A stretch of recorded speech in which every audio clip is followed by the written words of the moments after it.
The Pig King. Once upon a time, there lived a poor old man and his wife in a village. They were very lonely, as they didn't have any children and nobody was ever knocking on their door. One day, the old woman told her husband with a deep sigh, "Husband, I am tired of this loneliness. Please take the path in front of our house and bring back home the first living thing you see. We will raise that as our child." The old man agreed and returned not long after with a piglet.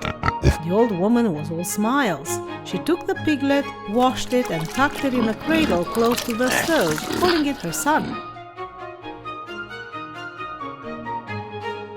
One day the old man went to the fair to buy a sack of flour, and when he returned his wife asked him as usual, "What are the news out there?"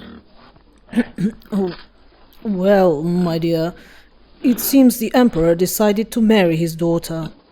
He announced that the suitor who is able to build a gold bridge paved with gemstones that links the imperial palace to the house of the future son-in-law would get the princess and half of the kingdom. But the ones that endeavor to try and don't succeed would be beheaded on the spot. And it seems many princes have already tried and failed. Many heads have rolled." I'm grief-stricken just thinking how much their mothers are suffering right now. I'm so happy our son cannot speak or think of putting himself in such a terrible situation. "Mom, Dad, I'll build that bridge." "Wife, did you hear that? It seems it came from near the stove, but only our son is there." "It is me, your son. I will build that bridge for the emperor and marry the princess. Father, please take me to the palace." "All right. If you can speak, then there must be more about you than meets the eye." So the old man took his son to the imperial palace. Hearing that a pig wants to marry his daughter, the emperor got mad and sent the old man back to his hut under guard, telling him that if the gold bridge was not built by the next morning, he would be beheaded. Being sure that his head will roll, the old man decided to take one last good night's rest. When it was sure that his parents were sound asleep, the pig climbed onto the trunk under the window and pushed the panes open. By breathing out vigorously, the pig made 2 fiery rays come out of his nostrils and reach all the way to the imperial palace. And so the gold bridge paved with gemstones was now ready. At the same time, the old man's hut turned into a rich palace that outshined even the emperor's castle.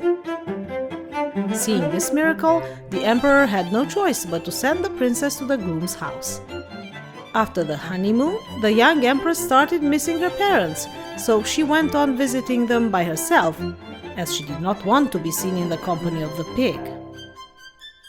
Hello, dearest. How are you doing? Well, being married is so and so. During the day, my husband the pig just sniffs around the house like any pig. But in the evening, he takes off his pig skin and turns into a very handsome prince. "I knew this was an unusual pig, since he was able to do magical things that surpass human ability. Just be patient, my child, and I'm sure things will turn all right in the end." Yes, father, I will do so. No, my daughter. I would advise you differently. You should order your servants to prepare a good fire in the chimney tonight. And after your husband falls asleep, you should throw the pigskin into the fire and be rid of it forever. That way, you will only have your handsome prince for a husband. Good idea. Why didn't I think of that? I'm running home to have it done tonight. And the young empress did exactly what her mother suggested. Smelling the burnt skin, the prince woke up and said with sadness, "Why didn't you have a bit more patience, my darling? The curse would have been lifted in 3 days from now. You have ruined yourself and me and my poor old parents. I want you to know that my name is Prince Charming, and you can find me at the Frankincense Palace." a whirlwind started out of nowhere and lifted the prince up and swept him away. At the same time, the gold bridge crumbled and the palace turned into the old hut again. Mother, father, I will search the corners of the earth and I won't rest until I find my husband. So, the young empress left home in search of Prince Charming. She traveled for 3 long years through woods and deserts, over mountains and hills, until she finally reached a little moss-covered hut in the wilderness. She knocked on the door and an old woman's voice answered from inside. Who is it? A weary traveler, dear auntie. I am looking for my husband. He had been turned into a pig by a curse, and I burned his pigskin hoping that he would stay in his human form. But then a whirlwind took him away to the frankincense palace. Do you know of it? I have never heard of it, but let me call all the animals in my kingdom, and maybe one of them knows where it might be. But the animals said they have never heard about the frankincense palace either. And just as the young empress was about to burst into tears of despair, a woodpecker was just arriving a bit late for the summoning. One of its wings was injured. Hey, woodpecker, do you know where the frankincense palace might be? Asked the old lady. I sure do, mistress. That's where my wing was wounded. Please take this young woman there and give her all the good advice so that she can find her missing husband. I will wholeheartedly obey, mistress, but the journey will be very difficult. Before you go, dear child, take this gold distaff that spins gold yarn by itself. I am also gifting you this gold reel and this gold tray with a gold hen with gold chicks. I'm sure they will come in handy where you are going. I am deeply grateful, dear auntie. And now I am ready to go, woodpecker. And so the woodpecker and the girl went on their way and traveled for another year through unimaginable wilderness. After going through many hardships and dangers, they finally made it to the entrance of a cave. Hold on tight. We're going to cross to another world.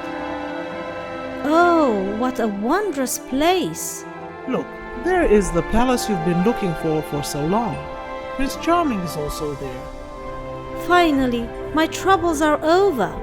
Don't be glad too soon. Your ordeals are not over quite yet. The woodpecker told the young empress that she should go sit next to a well that was in front of the palace for 3 consecutive days. The bird told the girl who she would meet and what to say. It told her what to do with the distaff, the reel, and the tray with the hen and gold chicks. Don't stray for even a bit from my advice, otherwise it will be very bad for you here on these foreign lands. And now I'm off. Farewell, my friend, and thank you for everything. The empress took her belongings and went to sit next to the well like the bird told her. She put out the distaff and set it next to her on the meadow while waiting. One of the palace window curtains soon opened, and an old crone was staring at how the distaff was spinning the gold yarn into a thread 10 times finer than hair. The crone sent a servant to bring the girl in. I see that you have a magic distaff that spins by itself. Is it for sale? And how much would you like for it? Well, I would like to spend 1 night in the room where the emperor sleeps. Sure, just wait here until evening. I'm going to prepare food for the emperor, and when he's back from the hunt and asleep, I'll fetch you to his room. But he won't know you're there, since I prepared a strong sleeping potion that I'll pour into his milk, so he'll be sound asleep till morning. I'm so clever to trick her like this and take the gold distaff. At nightfall, the empress was allowed into the emperor's bedroom. She went straight to him and shook him and hugged him to wake him up. Prince Charming, wake up! It is me, your bride. I have come all this way to find you. Please wake up. It took me 4 years to get here. But he was sleeping like a log because of the potion from the crone. The empress spoke to him and cried all night, but to no avail. At daybreak, the old hag kicked her out of the room and of the palace. Exhausted and still crying, the girl sat again by the well, and this time she took out the gold reel that was skeins balls of gold thread by itself. The old witch was passing by the window and saw the reel and brought the girl in again. She used the same trick to get the gold reel from the young empress, and the next morning she kicked her out one more time. That night, however, the emperor's faithful servant, who was sleeping in the next room, heard a woman crying and talking all night to his master. The moment the emperor woke up, the servant told him what went on for the last 2 nights. The emperor decided to stop drinking the warm milk that the crone was bringing him every evening before bed. Meanwhile, the desperate empress was sitting by the well again, and she took out the gold hen and chicks on the gold tray. Oh goodness, this is too much, Exclaimed the crone when she saw the gold chicks. I must have them. Relying on the same trick, the crone took the gold tray with the hen and chicks and then ran to the emperor with the bewitched milk. This time, Prince Charming threw the milk into the fire and went to bed. Later, the girl was allowed again into the room, and she started crying and begging her husband. Please wake up. It's me, your wife. I've traveled the earth for 4 years to find you. Prince Charming, please wake up. Welcome, my empress. Your love and loyalty have lifted the curse. Our ordeals are finally over. I will throw the crone into jail and give you back the treasures that she swindled you out of. And now, let's celebrate our union.